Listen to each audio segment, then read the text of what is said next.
I'm Sunny Widerman from Personal Tax Advisors, and here are 3 things to remember when you register for the GST HST.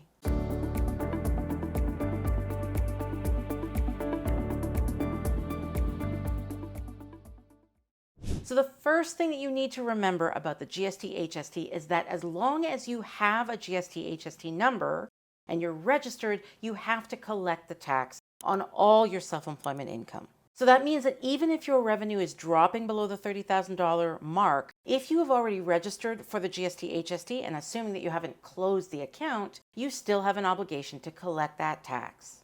The second thing that you want to remember about your GST HST is that you get to claim back any GST or HST that you spend on your business. So of course you're going to keep all your receipts, you always do, but when it comes time to do your taxes, you're going to separate out the GST HST from the main part of the expense because you're going to claim that part back in its entirety when you file your GST HST return. So only the expense, not including the tax, is going to go on your income tax return, but your GST return is going to let you claim back all that tax that you paid.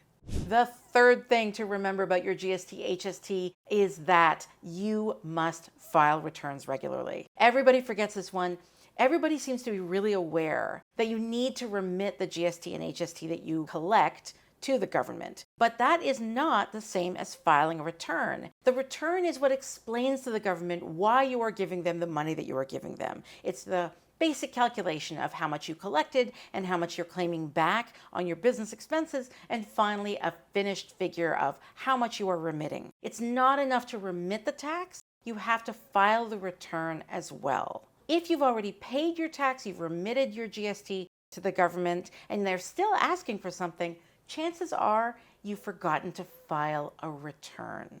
I really hope those 3 tips have helped you demystify the GST HST a little bit and remember what your obligations are. If they did, please hit that notification bell, like, subscribe. It really helps out with the channel and it makes sure that you will not miss my next tip. And I'll see you in the next one.